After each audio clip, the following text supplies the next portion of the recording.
All right, let's talk about Winchester. I had to drive out as usual, an hour and an hour back because my theater never gets any horror movies because they hate horror and they seem to hate me as well.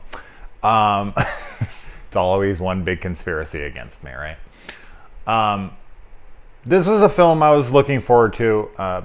One, because I like the Spear Brothers. I think, I was a big fan of Undead. I really liked Predestination. I really enjoyed Jigsaw.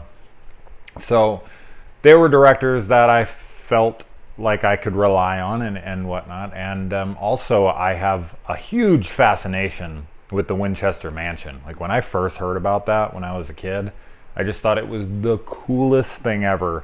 And I always wanted to go out and see it, but I have yet to ever go out to see the Winchester Mansion. One day. I'm guessing that this place will probably get a lot more business now that this film is out.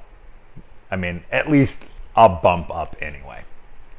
Now, for people who are just coming for the yes or no real quick kind of thing, I think this was a well-made film. Absolutely. It has good acting, set design, costumes. It's a period piece, which is very rare in horror, usually for budgetary restraints, because horror doesn't usually get that big of a budget. That being said, as a horror film, I thought this failed pretty miserably. So as a fan of horror, and that's what this channel is about, is horror, right? I mean, this is the channel I run. It's a horror channel, so I need to talk about this as a horror film, not as a film. Like as a film, it's competently made. You can tell that, it had good production value and the people knew what they were doing behind the camera as far as setting up shots and set designs and, making it look authentic to the time period it was in. As I said, I'm not taking anything away from that, but this is a horror movie first and foremost. Is everything about it bad? No. What I just said, in addition to that, there is some neat little things here and there that you could pick out and be like, okay, I kind of like that. I kind of like that. And I don't use this word lightly. This isn't a word I just throw around when it comes to horror movies, but the horror elements, the scares, it's so generic. Like, they rely so heavily on jump scares, and half of them are false scares, which there's really no reason for false scares, in my opinion. I think false scares are bullshit. I think they're a cheap tactic to throw in some early scares without actually showing anything to the audience.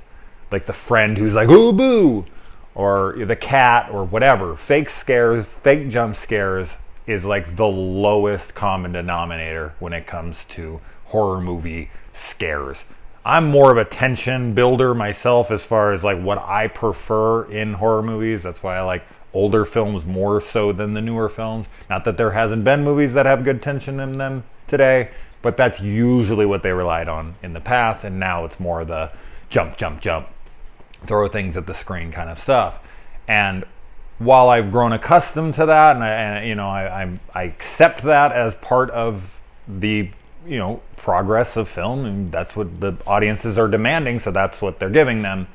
I just felt that I don't ever feel like the fake out jump scares are ever warranted. I think that they, as I said, are very cheap and just bad filmmaking decisions.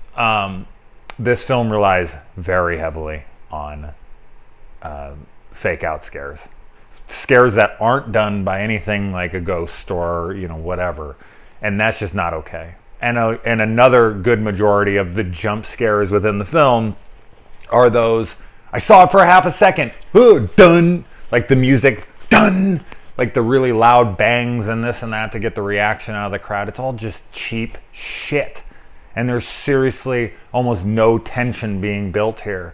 There's places where it's kind of trying for it, but it relies so heavily on quick build, scare. And I would say every single jump scare in the film, maybe outside of one or two, are so obvious. They come at the exact moment you think they're going to. They look, is it there? Oh my God. And then it like stops, because that's the new thing. Like you think it's going to be there, and then nothing. And then it's like, boom. It's so obvious every time, and it's frustrating. And they recycle scares. They recycle scenes. Like, I get that the Winchester Mansion was being built on a lot.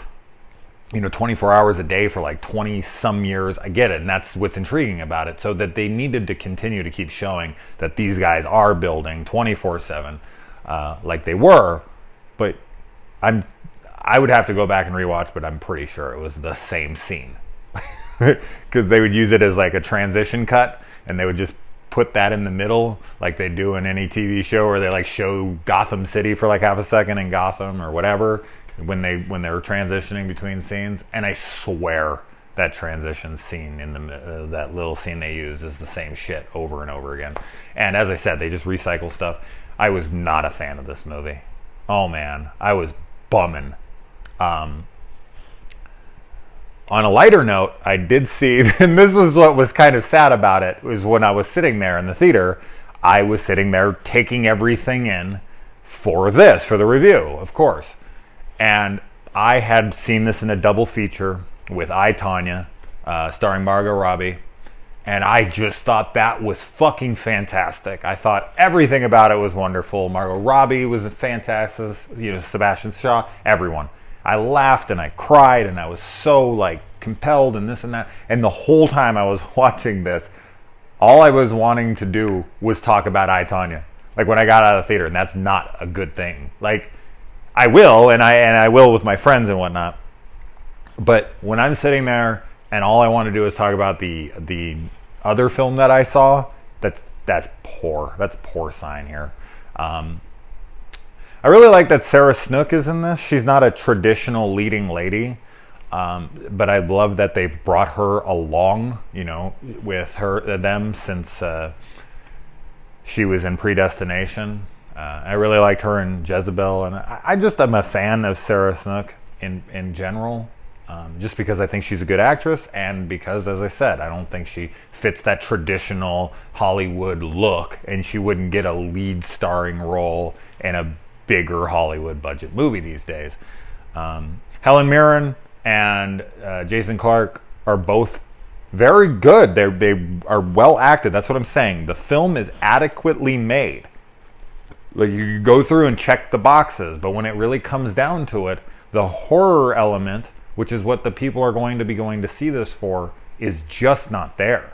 It might work for like 15-year-olds that, they just like some quick jump scares, and then they'll walk out of the movie and in 20 fucking minutes they'll have forgotten it even existed. So that might appeal to them. But anyway, all right, this ran too long. Go see I, Tonya. That's fucking much, much, much better. If you're going to not waste your money, but if you're going to spend your money, don't watch this. Go fucking see I, Tonya. It's fantastic. Margot Robbie for the win, man.